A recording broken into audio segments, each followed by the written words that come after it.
अस्सलाम वालेकुम, मैं हूं हुज़ैफ़ा अली। आज आपको मैं सिखाने जा रहा हूं एक डिफरेंट पर्सपेक्टिव। आप लोगों ने अभी तक क्या पढ़ा है अमेज़ॉन होलसेल में? आपने पढ़ा है जनाब डिस्ट्रीब्यूटर्स के साथ धंधा कैसे बनाना है, कैसे उनको ढूँढना है, उनसे प्राइस लिस्ट हासिल करनी है वगैरह, वगैरह। ठीक हो गया? अब आपको कंप्लीटली डिफरेंट पिक्चर दिखाने जा रहा हूँ कि इस बिज़नेस को अब एक लेवल ऊपर कैसे लेके जाना है। मैंने आपको इनफैक्ट सेलर सेंट्रल भी दिखा दिया, सेलर बोर्ड भी समझा दिया, सब करा दिया है। अब इस बिज़नेस को आपने एक नए लेवल पे लेके जाना है। कह लें कि आप इसको बड़ा बनाने जा रहे हैं, एक्सपेंड करने जा रहे हैं। कैसे करेंगे? तो उसके लिए आपको ज़रूरी है कि आपने ब्रांड्स के साथ डायरेक्ट बिज़नेस बनाना है, ब्रांड्स के साथ डायरेक्ट रिलेशनशिप बनाने हैं। ब्रांड्स कौन होते हैं? वो ब्रांड्स जिनकी प्रोडक्ट्स बिक रही हैं अमेज़न पे, जो लोग बेच रहे हैं और लोग पसंद करते हैं, कस्टमर्स पसंद करते हैं उन ब्रांड्स के, और स्पेशली जिनकी सेल्स मुनासिब हों। जिनकी सेल्स अच्छी नहीं है हम उनके साथ भी बिज़नेस करते हैं, जिनकी सेल्स बहुत अच्छी है हम उनके साथ भी बिज़नेस करते हैं। दोनों के तरीके अलग-अलग हैं काम करने के, और इंशाल्लाह आज की इस वीडियो में और इसके आगे आने वाले चंद पार्ट्स के अंदर हम वो सारी वीडियोज़ के अंदर ये सब चीज़ें डिस्कस करने लगे हैं। आपको क्विक आउटलाइन के तौर पे ये चीज़ें भी बता देता हूँ कि हमने क्या-क्या करना है। हमने ब्रांड हंटिंग करनी है, पहले ब्रांड ढूँढने कैसे हैं, ठीक है? उसके बाद ब्रांड का एनालिसिस कैसे करना है, सेलर्स को देखना है दूसरे सारे, उसके अंदर रिवर्स सोर्सिंग क्या होती है, इन डेप्थ ब्रांड जैसे हमने प्रोडक्ट एनालिसिस हम करते थे, हम डिस्ट्रीब्यूटर एनालिसिस करते थे, हम ब्रांड एनालिसिस भी करेंगे। इसके बाद हमारे पास ऑप्शंस आते हैं कि हम ब्रांड्स के लिए प्रपोजल बनाएं, उसको कंपटीशन उसके एनालिसिस करें, उसको पिच करने के लिए क्या तैयारी करनी है, और बहुत सारी चीज़ें हैं। तो ये सारी चीज़ें इंशाल्लाह आज आगे आने वाली वीडियोस के अंदर आप सीखेंगे। इसके अलावा आपने रिलेशनशिप कैसे इस्टेब्लिश करना है, ये भी हम इंशाल्लाह इसमें डिस्कस करने लगे हैं। अच्छा, तो सबसे पहले हमने क्या करना है, हम जाते हैं जनाब स्मार्ट स्काउट। ये एक एप्लीकेशन है, टूल है, यहाँ पर आप जाएंगे। बेसिकली मैंने आपके लिए इन लोगों से बात करके स्पेशली डिस्काउंट लिया है। 35 डेज़ का फ्री ट्रायल है। नॉर्मली ये 7 डेज़ का फ्री ट्रायल देते हैं, लेकिन स्पेशली मेरे साथ चूँकि इनके टर्म्स बहुत अच्छे हैं और मैं इनके लिए मेरे स्टूडेंट्स को इसके अंदर बहुत डिटेल में चीज़ें पढ़ाता हूँ, इसलिए ये मुझे ऑफ़र करते हैं इतना अच्छा ट्रायल, फ्री ट्रायल, और ये आगे से 25% डिस्काउंट भी दे रहे हैं। ठीक है? तो आपने सिंपली ये लिंक पे ऊपर जाना है huzafa.org/ss2535, और इस लिंक पे जाके आपने सिंपली अप्लाई कर देना है, साइन अप कर लेना है। फ्री ट्रायल आपको मिल जाएगा। क्रेडिट या डेबिट कार्ड आपको पाकिस्तानी लगाना पड़ेगा। बस ये याद रखिएगा कि अगर 35 डेज़ के अंदर आप उसको नहीं रिन्यू करना चाहते तो उससे पहले उसे कैंसिल कर दें, 30 डेज़ से पहले कैंसिल कर दें। खैर, तो अब आपके पास क्या चीज़ आ गई है, ये आ गया है स्मार्ट स्काउट। मेरे पास लॉगिन हुआ हुआ है। यहाँ देखें लेफ्ट साइड के ऊपर काफ़ी सारे टूल्स इसके अंदर मौजूद हैं। हमने कहाँ जाना है? सबसे पहले जनाब ब्रांड्स के ऊपर जाना है। इसके अंदर नीश रिसर्च का भी एक बहुत अच्छा ऑप्शन है, वो इंशाल्लाह मौका लगा तो मैं वो भी आपको ज़रूर समझाऊंगा। सबसे पहले आपके पास आ गया ब्रांड्स। एक कितने ब्रांड्स हैं? 5,70,000। ये नीचे टॉप बॉटम राइट पे आपको देखेंगे 5,70,000 ब्रांड्स आपको नज़र आ रहे हैं, जो इस वक्त ये फैच करके लाया है अमेज़ॉन से। मैं एक दफ़ा फिल्टर्स पे क्लिक करके क्लियर करके दोबारा सर्च करके देख लेता हूँ, जस्ट टू मेक श्योर कि ब्रांड्स इतने मौजूद हैं या नहीं है। तो ये जनाब आ गए 5,68,000 ब्रांड्स इसके पास आ गए। अब यहाँ पे क्या कोई फिल्टर्स वगैरह तो नहीं लगे हुए? बेसिकली यहाँ फिल्टर्स भी लग जाते हैं, उसकी वजह से ब्रांड्स कभी कभार कम हो जाते हैं, बट खैर है। तो अब ये सारे ब्रांड्स हैं, और ऊपर तो आपको बड़े बड़े ब्रांड्स नज़र आ रहे हैं। एप्पल नज़र आ रहा है, अमेजॉन बेसिक्स नज़र आ रहा है, सैमसंग नज़र आ रहा है। इनके साथ बिजनेस करने का कोई फ़ायदा नहीं होता। नॉर्मली ये इतने बड़े ब्रांड्स हैं और इनके साथ जो लोग काम भी कर रहे हैं वो खुद भी इतने बड़े हैं, तो ये अल्टीमेटली आपको कोई फ़ायदा इससे मिलेगा नहीं। तो करना क्या है आपने कि जब ब्रांड्स के पेज पर आ जाएं और सारे ब्रांड्स यहाँ लोड हो जाते हैं, बहुत सारा डाटा आपको दिखा रहा है, लेकिन मैं उसके ऊपर बाद में आता हूँ। पहले हमने यहाँ राइट साइड देखें फिल्टर्स नज़र आ रहे हैं। अब फिल्टर के अंदर आपने कुछ फिल्टर्स लगाने की ज़रूरत है, जिससे आपको सिर्फ वो ब्रांड्स मिले जिसके ऊपर आपने बिजनेस करना है।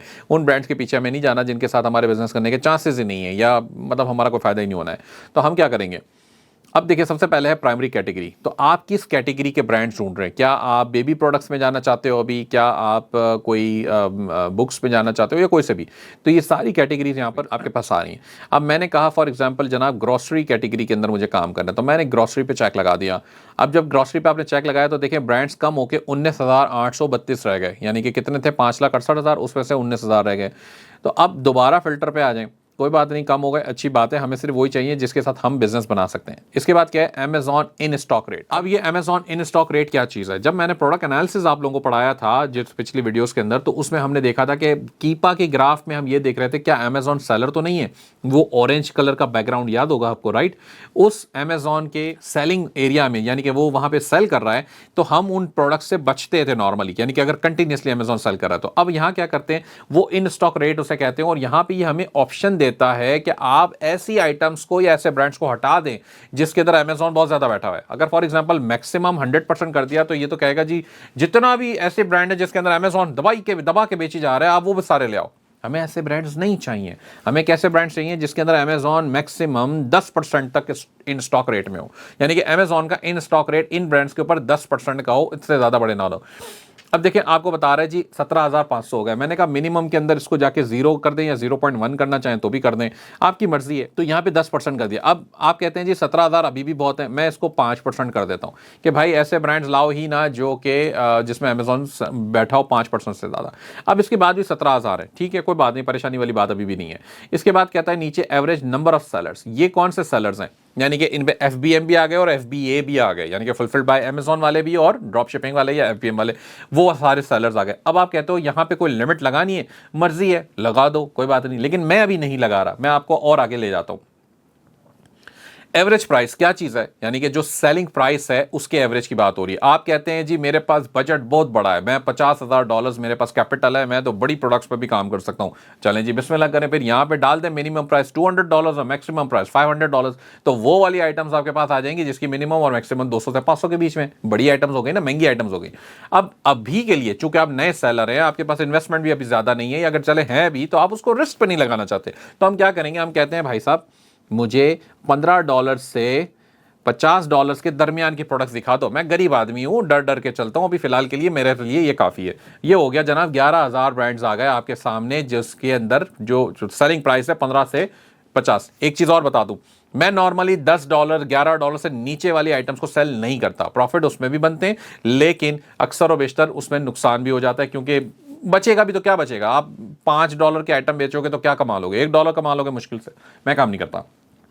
खैर, अब आ जाएं एस्टिमेटेड सेल्स रेवेन्यू के ऊपर। अगर कोई ऐसे ब्रांड्स है जिसके आप सेल्स रेवेन्यू यानी कि उस ब्रांड की टोटल सेल्स कितनी है मंथली, वो डिफाइन करना चाहते हैं तो करें, हम इसको मॉनिटर जरूर करते हैं, हम इसको देखते जरूर हैं कि कितनी सेल्स महान है, लेकिन अभी के लिए फिल्टर को रहने देते हैं, बाद में देखेंगे। अच्छा जी, मंथली यूनिट सोल्ड के ऊपर भी लगाना चाहें कि जी इसकी सेल्स ज़्यादा बड़ी हो, ज़्यादा अच्छी हो, तो मुझे वो वाले ब्रांड दिखाओ, तो इसी तरीके से यूनिट्स के ऊपर भी लगा सकते हैं। इसके बाद यहाँ पर नीचे आ जाए थोड़ा सा, अब इस 11,000 ब्रांड के अंदर बहुत सारा नंबर, बड़ा नंबर प्राइवेट लेवल का भी होगा। प्राइवेट लेवल कौन होते हैं, वो वाले लोग जिन्होंने, जो एक शख्स या एक छोटी सी कंपनी है उसने अपना एक ब्रांड लॉन्च किया हुआ है और वो किसी और को नहीं बेचने दे रहा, वो खुद अकेला बेच रहा है अमेजॉन पे, इसे कहते हैं प्राइवेट लेवल। आप प्राइवेट लेवल वालों को छेड़ नहीं सकते। क्यों नहीं छेड़ सकते, क्योंकि वो आपको नहीं एंटर होने देंगे, और अगर आप गलती से एंटर हो भी गए तो वो आपको IP कंप्लेन लगा के भगा देंगे वहां से। अब देखिए, मैंने ऊपर आपके एवरेज नंबर ऑफ सेलर्स के ऊपर चेक नहीं लगवाया था, मैंने कोई इंफॉर्मेशन, इसलिए क्योंकि नीचे मुझे पता है कि यहाँ पे FBA सेलर्स भी आ रहा है। अब हम चूंकि अमेजॉन होलसेल FBA कर रहे हैं, हमें इन्वेंट्री अमेजॉन को ही भेजनी है, तो हम वो आइटम्स देख रहे हैं जिसके अंदर FBA सेलर्स कितने बैठे हुए हैं। तो जनाब मैं कहता हूं ऐसी आइटम्स दिखाओ जिसमें मिनिमम 3 FBA सेलर्स बैठे हों। ये क्यों किया मैंने, इसकी वजह ये थी कि 2 या 1 वो लिस्टिंग्स उठा के ले आएगा FBA वालों की जो प्राइवेट लेवल हो रही होगी। मैंने पहले ही मना किया प्राइवेट लेवल पे नहीं जाना। अब देखें बाकी सारे उसने हटा दिए, इसके अंदर सिर्फ वो 809 रिजल्ट्स लेकर आया।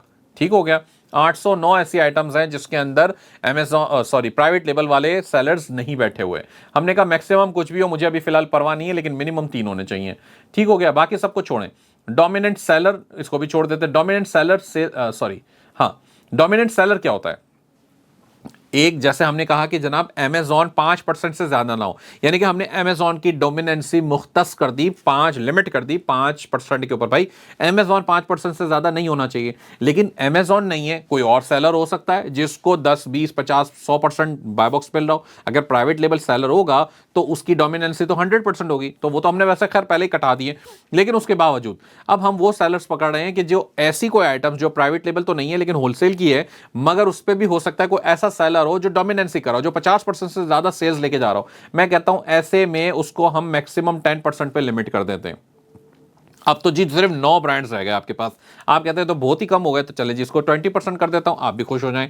उसमें कितने आएंगे आपके पास, 75 आ गए। तो अब वो वाले सारे प्रोडक्ट्स या ब्रांड्स आ गए जिसके अंदर 75 ब्रांड्स वो हैं जिसके अंदर 20% से ज्यादा डोमिनेंसी किसी की नहीं है। अब एक और चीज समझ लें, डोमिनेंट सेलर कंट्री क्या चीज है। ये डोमिनेंट सेलर कंट्री का मतलब यह है कि अगर कुछ ब्रांड्स, कुछ लिस्टिंग्स ऐसे भी होती है जो चाइनीज डोमिनेंसी के साथ होती है, चाइनीज प्ले कर रहे होते हैं उसके अंदर, तो हम कहते हैं कि जनाब इसको जो ना नॉट इक्वल्स टू आप कर दें चाइना या चाइनीज, ये चाइना कर दे, सॉरी कंट्री लिखा हुआ है ना, तो हमने चाइना कर दिया। तो ऐसे ब्रांड्स मत लाओ जिसके अंदर चाइनीज डोमिनेंसी हो। तो चाइनीज डोमिनेंसी हम अवॉइड करते हैं, क्योंकि वो ऑनेस्टली बताऊं तो वो थोड़ा सा गंदा कर देते हैं लिस्टिंग्स को, तो मैं अवॉइड करता हूं उसको। बहरहाल मैंने आपको 5,68,000 ब्रांड्स की लिस्टिंग के अंदर से 75 ब्रांड्स वो निकाल के दिखा दिए हैं जो ग्रोसरी कैटेगरी के हैं और जिसके ऊपर आप धंधा बना सकते हो, अच्छा बिजनेस कर सकते हो। अब करना क्या है, देखिए यहां पे आपको सारे ब्रांड्स के नाम नजर आ रहे हैं। इसके अंदर अभी भी कुछ बड़े ब्रांड्स हैं जिसके साथ शायद आप काम ना कर सके, बट कोई बात नहीं है। तो अब आपने थोड़ा सा इस टेबल को समझ लेना है जो आपके सामने आ रहा है। इस टेबल के अंदर क्या क्या इंफॉर्मेशन है देखें। Amazon इन स्टॉक रेट का पहला कॉलम यहां पर जो आ रहा है, इसके अंदर ये 5% के अंदर ही चल रहा है, क्योंकि हमने लिमिट लगा दी थी 5 या 10% की जो भी थी, तो वो लगी हुई है। इसके बाद हमने एवरेज नंबर ऑफ सेलर्स, ये बता रहे हैं हमें कि total average number of seller, इसके अंदर 16 सेलर्स हैं टीजेस में। इसके अंदर गिटार्ड या जो भी इसका नाम है, इसके अंदर 6.6 एवरेज सेलर्स आ रहे हैं। Amazon एवरेज सेलिंग प्राइस यानी कि आइटम का सेलिंग प्राइस है $28, इसका $17, इसका $22, इस तरह है। रेवेन्यू बता रहे हैं ब्रांड का, इस ब्रांड का टोटल रेवेन्यू है जनाब 1.1 मिलियन। अब ये 1.1 मिलियन जिसका रेवेन्यू आ रहा है, इसका मतलब बहुत ही बड़ा ब्रांड होगा।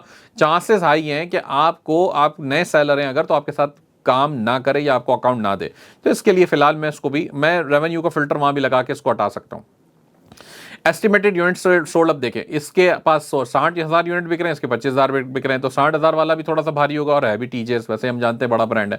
इसके बाद है जनाब पैकिंग वॉल्यूम को छोड़ देते हैं, रेटिंग, ये रेटिंग आ गई। अगर बहुत ही गंदी रेटिंग है अभी फिलहाल तो उसको भी इग्नोर करें। टोटल प्रोडक्ट काउंट, इस ब्रांड के कितने प्रोडक्ट्स हैं, टोटल प्रोडक्ट काउंट है SKUs यानी कि, तो 480 के करीब है, इसके 57 है, इसका 1 है। अगर इसका 1 ही है तो इसका मतलब ये भी प्राइवेट लेबल होगा, चांसेस हाई हैं। ठीक हो गया। अब करना क्या है कि हमें वो वाले आइटम्स देखने हैं जिसके टोटल प्रोडक्ट काउंट थोड़े से ज्यादा हो। हम इसका फिल्टर भी यहां पे लगा सकते हैं, थोड़ी देर के लिए चलें ये लगा लेते हैं। ये मिनिमम फिल्टर हमने लगा दिया जनाब 5 का, और मैक्सिमम को छोड़ देते हैं। इसके बाद आपको मैंने बताया था रेवेन्यू का, ये रहा रेवेन्यू, आप लगा दें मिनिमम रेवेन्यू कम से कम इसका हो 50,000 रुपए से डॉलर से लेके मैक्सिमम कुछ भी हो सकता है। अब ये 17 आ गए, आप 50,000 से कम करके 30,000 कर दें, चले थोड़े से ज़्यादा रिजल्ट्स आ जाएंगे। 30 रिजल्ट्स आ गए आपके पास, तो इसके अंदर से वो सारे बड़े बड़े ब्रांड्स भी हट गए। सॉरी, मैंने मैक्सिमम नहीं लगाया था, तो मैक्सिमम मैंने लगा दिया 5 लाख का। ठीक है, अब 28 आ गए। इसके अंदर से वो जैसे आपको टीजेस नजर आ रहा था 9 लाख वाला और 1 मिलियन वाला, वो सब हट गए। अच्छा, अब हम उन ब्रांड्स के साथ काम कर रहे हैं, उनको देख रहे हैं सिर्फ जिनका जो हमारे सारे उसके मुताबिक है। अब देखें करना क्या होगा, मैंने आपको बताया सारा कि यहाँ पे देखें पूरा टेबल आपको समझा दिया है। इसके अंदर नंबर ऑफ FBA सेलर्स भी यहाँ पे आ रहे हैं। जहाँ पे एक FBA सेलर होता है या 2 होते हैं ना, वहाँ पे चांसेस होते हैं कि वो प्राइवेट लेबल आइटम हो। अब तो हमने वैसे उसको हटा दिया है। डोमिनेंट सेलर के नाम भी यहाँ पर आ रहे हैं आपको, यानी कि वो सेलर जिनकी डोमिनेंसी थोड़ी सी ज्यादा है बाकियों के मुकाबले। इसकी 11% है, इसकी 17% है, वगैरह वगैरह। डोमिनेंट सेलर के कंट्रीज भी आ रहे हैं, क्योंकि हमने ये देखें CN आ रहा है अभी भी, तो आपने इसको क्या करना है, चाइना के मुकाबले में आपने इसको कंट्री को चेंज करना है और CN कर देना है। अब देखें CN में क्या ये तब्दीली लाता है, कुछ ले आया, तो CN वाले ये हटा देगा। देखें हट गया वो। JP आ रहा है, जापान है, ठीक है रहने दे, कोई नहीं मसला इनके साथ। बाकी और भी आ रहे होंगे, तो ये सारा डाटा आपके पास आ गया है। अब नेक्स्ट स्टेप क्या है, आप कहते हैं अच्छा जी मैं एक काम करता हूं, फॉर एग्जांपल मुझे कौन सा ब्रांड समझ आ रहा है जिसको मैं मजीद आगे अब रिसर्च करने जाऊंगा। टेबल तो मेरे पास आ गया ना। अब है फॉर एग्जांपल ये कहते हैं जनाब इसके अंदर FBA सेलर्स देख लें, ये वाले देखें, ये इसके अंदर साउथ विंड एंटरप्राइज, इसके अंदर 7.4 FBA सेलर्स बैठे हुए हैं, और इस एवरेज और इसका ये वाला प्राइस है, इतनी इसकी सेल है। ठीक है, आपने इसके ये जो आइकॉन आ रहा है, हमने इसके ऊपर क्लिक करना है और डैशबोर्ड पे क्लिक कर देना। जब डैशबोर्ड पे क्लिक करेंगे तो ये एक नई विंडो इसकी ओपन कर देगा, और ये बड़ी खूबसूरत सी एक विंडो आपके पास आ जाएगी, जिसके अंदर ये इसकी एस्टिमेटेड रेवेन्यू बता रहा है, ब्रांड का स्कोर बता रहा है, अपॉर्चुनिटी स्कोर बता रहा है, सब कैटेगरीज वगैरह, मतलब बहुत सारा डाटा आ रहा है। और ये सारा डाटा आप एक्चुअली में इस्तेमाल कर सकते हैं अपनी भी काम के लिए और ब्रांड को कन्विंस करने के लिए भी। प्रोडक्ट अपॉर्चुनिटीज भी यहाँ पे आपको दिखा रहा है, इसके साथ स्कोरिंग भी। इसको इंशाल्लाह हम बाद में डिस्कस करेंगे थोड़ा सा, अभी फिलहाल के लिए सिर्फ ये डेटा को देख लें। परसेंट इसका 92.59% FBA हो रहा है, यानी कि सिर्फ इस पे 7 पॉइंट समथिंग % FBM सेलर्स बैठे होंगे। टॉप सेलर कौन है, इसका कैम एंड हंट के नाम से है। इसको 29% बाय बॉक्स इसका विन रेट है, और ट्रैफिक इसके ऊपर इतना है, वगैरह वगैरह सारी चीज़ें इसके अंदर आ गई हैं। अब आपने क्या देखना था, इसकी बाकी की प्रोडक्ट्स हम देख लेते हैं कि इसकी एग्जैक्टली इस ब्रांड की और कितनी प्रोडक्ट्स हैं। इस ब्रांड की 27 प्रोडक्ट्स हैं, या नीचे बॉटम राइट में मुझे दिखा भी रहा है। ठीक हो गया। इसी तरह इसकी कैटेगरी आ रही है जनाब, ये ग्रोसरी आइटम्स हैं, ये एसिन्स आ रहे हैं इसके। आप अगर इसके किसी एसिन पे क्लिक करोगे ना, ये देखें कुछ क्या चीज़ है, ये इसके एसिन पे क्लिक करोगे तो ये Amazon की वेबसाइट भी उसकी ओपन कर देगा। वेरिएशंस हैं, enhancer 3 pack bought by south Indian enterprise cherry blackberry, ठीक है। अमेजॉन नहीं है, देखने से कीपा का ग्राफ मुझे वैसे अच्छा लग रहा है इसका। एक प्रोडक्ट का मैंने ओपन किया, आप इसी तरह इसकी मल्टीपल प्रोडक्ट्स ओपन कर लेंगे। इसके अंदर यहाँ पर देखें ऊपर ही एक टैब और आ रहा है सेलर्स का, ठीक है। तो सेलर्स पे जब आप क्लिक करेंगे तो ये आपको बताएगा इस पूरे ब्रांड पे कितने सेलर बैठे हैं। 112 सेलर बैठे हैं जनाब, यानी कि ये ब्रांड दूसरे थर्ड पार्टी सेलर्स को अलाउ कर रहा है। इसका मतलब तो ये तो अच्छी बात हो गई। हम भी जा सकते हैं इसके पास कि भाई हमारा भी अकाउंट बनाओ, ट्रेड अकाउंट हमें दो, हम आपके साथ बिजनेस करेंगे। तो ये एक अच्छी बात हो गई। अगर यहाँ पे 1 2 3 4 सेलर्स ये आ रहे होते तो इसका मतलब ये था कि ये ब्रांड सर्टन एक्सक्लूसिव सेलर्स के साथ ही काम कर रहा है। अब तो बहुत सारे सेलर्स हैं, इतने सारे सेलर्स को आप एक्सक्लूसिविटी नहीं दे सकते। इसका मतलब ये हो गया कि ये ब्रांड ओपन है दूसरे सेलर्स के साथ काम करने में। अगर ओपन नहीं है तो हो सकता है शुरू में आपको थोड़े से नखरे दिखाए, लेकिन आप थोड़ी सी एफर्ट ज़्यादा डालेंगे तो आप इसमें एंटर हो जाएंगे। और जितना मैं देख रहा हूँ इस हिसाब से मुझे नज़र आ रहा है कि ये एक अच्छा पोटेंशियल ब्रांड है, इसके साथ आप बिजनेस बना सकते हो। ठीक हो गया। इसी तरीके से इसके अंदर सब कैटेगरीज हैं, मार्केट प्लेस और ये सारी चीज़ें और आगे की हैं, हमें उसके अंदर अभी नहीं जाना है। हमारे पास जो मेजर चीज़ें थी वो था डैशबोर्ड, ठीक है, हमने डैशबोर्ड देख लिया। इसके अलावा हमने देखा प्रोडक्ट्स को देख लिया इसकी, और ये सेलर्स को देख लिया। अब ये सेलर्स को हम आगे एक और लेसन पढ़ेंगे, उसके अंदर हम ये भी देखेंगे कि सेलर को स्नाइप कैसे करना है, किसी सेलर को पकड़ के उसके पीछे कैसे लगना है। बट अभी के लिए यहाँ तक हम रखते हैं इसको। प्रोडक्ट्स के अंदर जाके आपने एनालाइज करना है। आपको एक और ब्रांड दिखा देता हूं मैं क्विकली, ताकि उससे एक मजीद आइडिया हमें मिल जाए। अच्छा जी, ये देखें एवरेज एफबीएस सेलर्स, मैंने इसको पकड़ा था पहले 7.4 को। अब मैं कहता हूं जनाब मुझे कोई और ऐसा ब्रांड मिल जाए जिसके अंदर थोड़े से और, ये देखें 4.5 आ रहा है। ये इसकी $43,000 इसकी सेल्स आ रही है, और इसका क्रैकर्स ये कोई बेचते हैं। इसको आपने क्लिक करना है, डैशबोर्ड पे जाना है, ठीक है। और प्रोडक्ट्स आ गए हमारे पास। प्रोडक्ट्स कहता है 22 प्रोडक्ट्स हैं इसके पास, और सेलर्स कितने, सेलर्स जनाब 20 हैं। तो चांसेस हैं कि ये आपको अकाउंट देगा। थोड़ा सा शायद हो सकता है टफ टाइम मिले आपको। एसिन पे क्लिक करें, प्रोडक्ट को रिव्यू कर लें क्विकली, 2-3 प्रोडक्ट को रिव्यू कर लें क्विकली कि जी ठीक है, उसमें अमेजॉन नहीं बैठा हुआ, जो वो वहाँ पे बातें बता रहा है हमें स्मार्ट स्काउट, वो बातें यहाँ पे सारी क्वालिफाई कर रही हैं। तो फिर ठीक है, हम उसके साथ हम उसको शॉर्टलिस्ट कर लेते हैं। इसकी देखें ब्रांड रजिस्ट्री हुई हुई है, मेरे ख्याल से नहीं हुई हुई। देखें ये कीपा का ग्राफ आ गया, अच्छा कीपा का ग्राफ है। यहाँ पे प्राइस भी स्टेबल है, इतने अरसे से कोई प्राइस के अंदर मसला भी नजर नहीं आ रहा। अब वो जो मैंने आपको डेटा के अंदर जाके सारा बाय बॉक्स स्टैट्स और ऑफर्स और ये सब दिखाया था, ये आपने एनालाइज लाजमी करना है। 1-2 प्रोडक्ट्स के ऊपर जरूर करें, शॉर्टलिस्ट कर लें, उसके बाद इस ब्रांड से रब्ता करें, बोले जी मैं आपके साथ बिजनेस करने के लिए आ रहा हूँ, बताएं क्या करना पड़ेगा, कैसे आप अकाउंट देंगे। अब वो भी हम आगे चल के इंशाल्लाह पढ़ेंगे इसको थोड़ा सा, कि ब्रांड्स के साथ अकाउंट्स कैसे बनाने और उसके लिए क्या क्या रिक्वायरमेंट्स आएंगी आपके पास। ठीक है जनाब, तो ये आपका सारा ब्रांड्स का मामला था। हमने अभी क्या पढ़ा है, ब्रांड हंटिंग करना पढ़ लिया और ब्रांड का एनालिसिस पढ़ लिया। ये 2 चीज़ें हमने इस वीडियो के अंदर कवर कर ली हुई हैं। अच्छा, अब आपको एक क्विकली एक और कैटेगरी के अंदर हम जाके चेक कर लेते हैं कि वहाँ पे ब्रांड्स कैसे मिलेंगे। हमने पहले वो पढ़ लिया ग्रोसरी वाला। अब हमारे पास दूसरी कोई प्राइमरी कैटेगरी पर हम चले जाते हैं। जैसे फॉर एग्जाम्पल हम कहते हैं जनाब बेबी प्रोडक्ट्स के अंदर हम आ जाते हैं, ठीक है। तो बेबी प्रोडक्ट्स की कितनी कैटेगरीज हमें मिलती हैं, सबसे पहले ये देख लेते हैं। हमारे पास 17,200 कैटेगरीज आ गई हैं, ठीक हो गया। अब आप नीचे चलें वापस, ये दोबारा आपकी प्रैक्टिस भी हो जाएगी इससे। अमेजॉन इन स्टॉक रेट हमने क्या रखा था, 5% रखा था। 5 रखें, 7 रखें, आपके ऊपर है, कोई इतना बड़ा मसला नहीं है, लेकिन हाँ बहुत ज़्यादा ना हो ताकि अमेजॉन को हम अवॉइड कर सकें। एवरेज नंबर ऑफ सेलर्स को भी छोड़ देते हैं। एवरेज प्राइस, अब यहाँ पे आप कितनी प्राइस की प्रोडक्ट सेल करना चाहते हो। अच्छा, एवरेज प्राइस हमने डाल दिया। एवरेज प्राइस क्या था, 15 से लेके $99 तक के अंदर की आइटम्स हो वो ले आओ। 10,000 आइटम, 10,000 ब्रांड्स हो गए हमारे पास। इसके बाद हम नीचे आते हैं मंथली रेवेन्यू के ऊपर, थोड़ा सा यहाँ पे भी डाल देते कि जी मिनिमम $50,000 तो सेल्स हो, ऐसे ब्रांड्स लेकर आओ, और मैक्सिमम 5 लाख से बड़े सेलर ब्रांड्स ना लेकर आओ, मुझे उनके साथ अभी काम नहीं करना। 1600 हो गया। इसके बाद अब आपने क्या करना है, यहाँ पर आ जाए नीचे। अब आप कहते हैं जनाब इसकी टोटल प्रोडक्ट काउंट किसी की 5 तो 1 वाले मुझे नहीं चाहिए, क्योंकि वो प्राइवेट लेबल होने के चांसेस ज़्यादा हैं। ठीक हो गया, अब 1490 हो गया। इसके बाद आप करेंगे डोमिनेंट सेलर कंट्री कर दें, इसको कह दें कि जी नॉट इक्वल टू CN हो, यानी कि चाइनीज़ सेलर्स ना हो। तो मैंने चाइनीज़ सेलर्स को हटा दिया। अब हम कहते हैं जनाब 492 ब्रांड्स मेरे पास आ गए हैं जिसके अंदर पोटेंशियल है मेरे साथ बिजनेस करने का। मिनिमम FBA सेलर्स का भी टैग हमें लगाना, फिल्टर लगाना ज़रूरी है। मैंने कहा यहाँ पे कम से कम ऐसे लेकर आओ जिसके अंदर 4 मिनिमम FBA सेलर बैठे हो, ठीक है। तो ये प्राइवेट लेबल वाले सारे सेलर्स को हटा देगा। 2 सिर्फ ले आया, चले जी ये तो ज़्यादा हो गया मुझे लग रहा है, इसको 3 कर देते हैं, इसको 2 कर देते हैं, चलें, तो ये वाले वो ब्रांड्स हैं जिसके साथ आप कुछ ना कुछ बिजनेस बना लोगे। 5 लाख को बढ़ा के 8 लाख कर दें, शायद हो सकता है ये बढ़ा दे कुछ, ठीक है। तो इस तरीके से आपको ये बहुत शॉर्ट लिस्ट करके ब्रांड्स मिल गए। कैटेगरी चेंज करना चाहें, फिल्टर में दोबारा आइए, इसको हटाएं बेबी को और इसकी जगह कुछ और लगा दें। आप लिख के इसको बदल दें, बल्कि होम एंड किचन में आ जाएं। इसके अंदर आपको थोड़े अच्छे ब्रांड्स मिल जाएंगे। तो ये था जनाब ब्रांड्स को ढूंढना और एनालाइज करने का तरीका था। आज के हम इंशाल्लाह नेक्स्ट इसी की सीक्वेंस में कंटिन्यूएशन करते हैं, नेक्स्ट लेक्चर में मिलते हैं।